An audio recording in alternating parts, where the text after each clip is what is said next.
Alright, so we're going to start just doing the basics. Welcome back to the channel, or welcome if you're new. Uh, some of you guys are going to want to skip this, that you already know all the basics and stuff. So this is more geared towards you guys that are just starting into the business or thinking about getting into the business. And if you work for me, I need your thought process to be from the cheapest fix to the most expensive. And to not overlook the obvious. And what do I mean by that?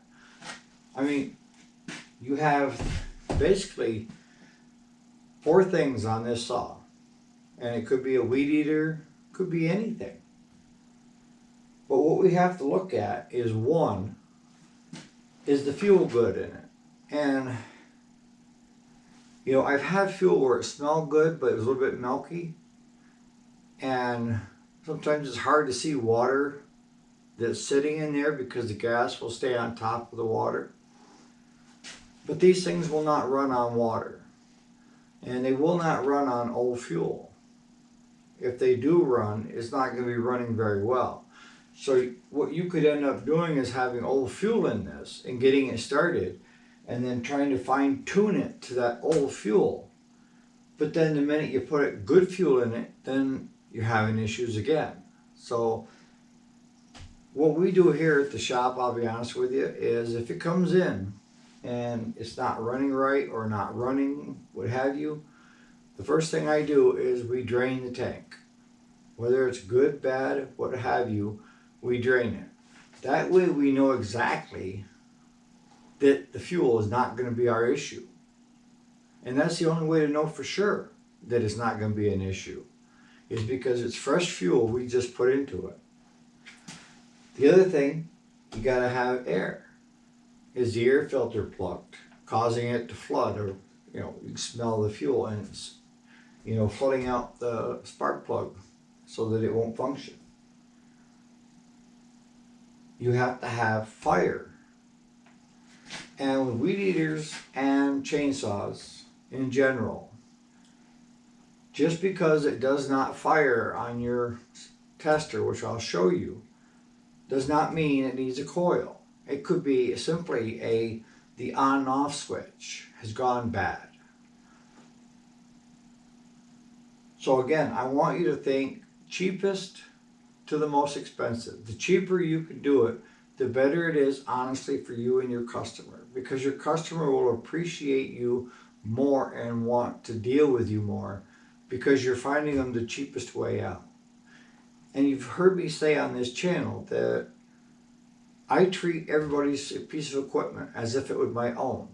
And that means I won't do any more or any less to this than I would my own. And I mean it. So, we've covered fuel, air cleaner, and spark. What else are we going to look for? Compression. A lot of times you can tell just by pulling the pull cord as you gain experience of if it's got compression or not. Now, I've had other mechanics tell us, well, it fired on carb cleaner. Well, it may have enough compression to fire on carb cleaner, but it won't have enough compression to pull the fuel and fire on gas, because your carburetor cleaner will fire a lot easier. And if you watch my videos, do not use starting fluid on any of your equipment. I don't care whether it's a riding lawnmower to a chainsaw, what have you. Buy carburetor cleaner. It's lubricated, it won't dry the cylinders out, and you won't cause more damage to the unit that you're working on. Starting fluid, as far as my book, if it's lubricated, the only place for that is tractors. Diesel tractors that are a little hard to start. Gas tractors, carburetor cleaner, all right? So, as someone first starting out in the business, what tools do I need to accomplish the basics? And that is simply, this here is a spark tester. They come in all different flavors, sizes, and so forth. Some people like, the other styles. But what does it do, and how do you use it? So in this case,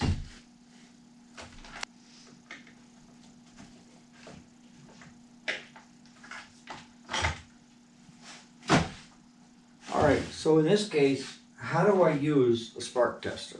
All right, so you have the spark plug boot, right?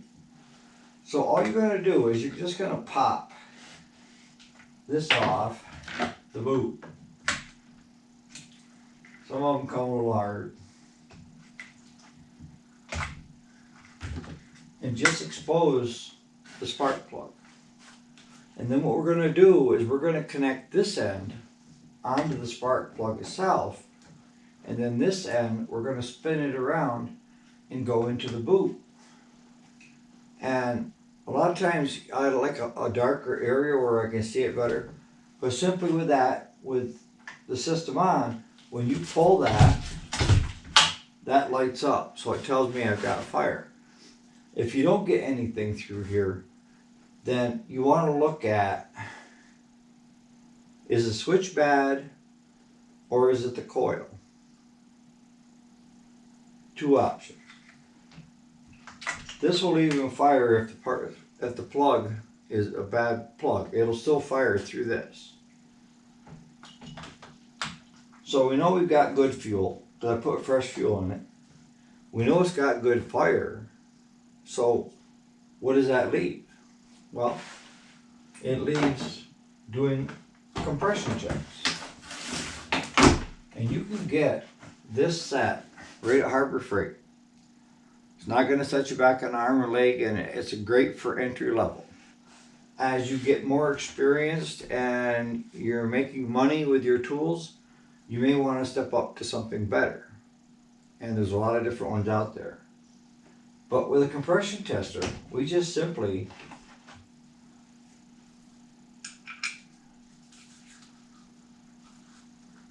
pop that into here. Oh, come on here.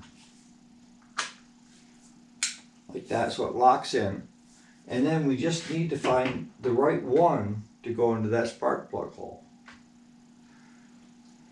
So we take the plug out and we thread this in so that it's tight.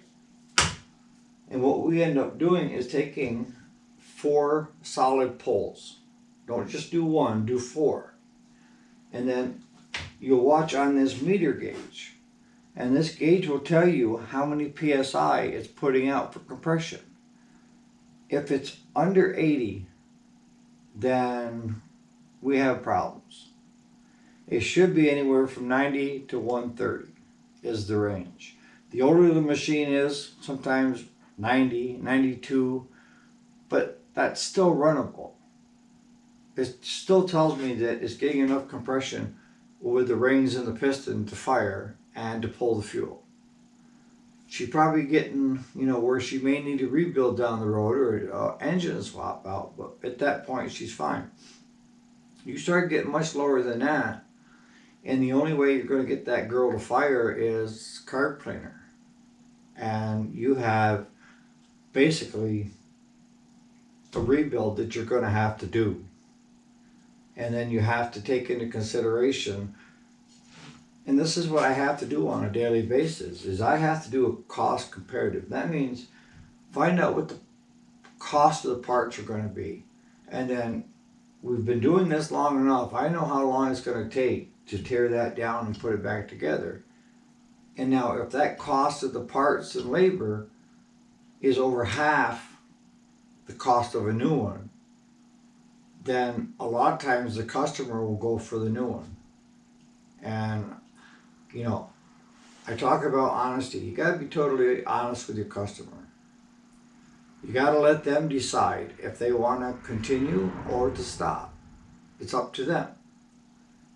Some people want you to go ahead and rebuild it and get it fixed, and that's fine. It gives shop money and for parts and labor into the shop. That's what we're here for, right? To make money. But we're also here to serve our community. So your basic set, you've got a compression tester that you can get right there at Harbor Freight that works very well, you got a spark tester. You're going to want somehow to be able to take the plug out, and a lot of them come with spuds, but that's where a good set of sockets. I use a lot of 3/8 inch drive for the impact and the regular ratchets and stuff. Do not put an impact on the plug. Use your hand and bring it out. So, you got it running, but it's running a little rough. What next? You have a high-low speed jets. But you have on certain models, you have access to the high-low speed jets. And a lot of times what I like to do is I like to take them completely out, spray carburetor cleaner in it, spray the jet, and then put it back in. And what I do is I take it all the way in, and then I bring it out 1 1/4 turn, both your high and low. That will get it running, and that will give you a starting point. And a lot of it is by ear for us. I can tell when a saw is revving up good, or if it's bogging down, or it doesn't want to stay running, you know. And we've discussed this before, is back when I was selling a lot of stuff online, one of the things that I did sell were tools to do it. Until I found out that it could be a $10,000 fine, you know, but China doesn't care.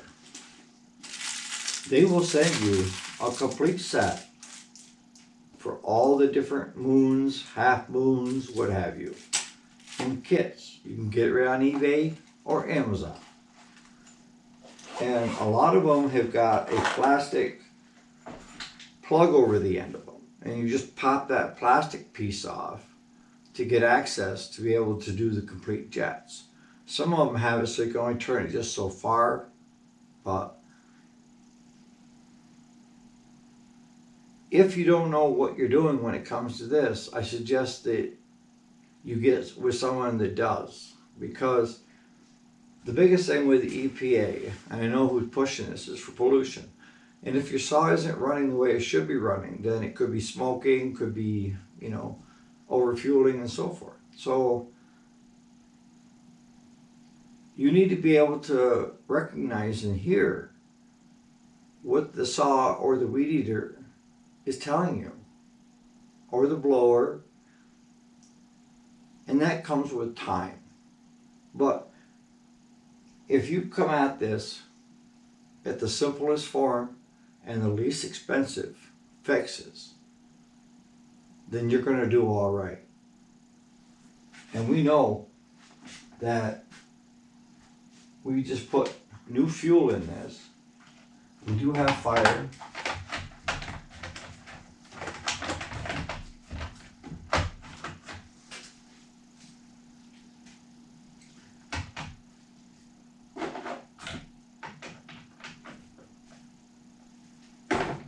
So it should run. And I'm guessing that the fuel was bad that was in it, you know. So let's give it a try. And this is the way you start a steel chainsaw. Each saw's got a little bit different. Some have push buttons and, you know, but the primer bulb. But this here is all the way down and it locks. And I pull it until it makes the first fire.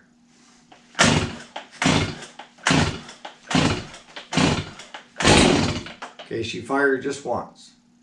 If you keep going at it, you're going to flood it. So now you need to move it up into that next notch.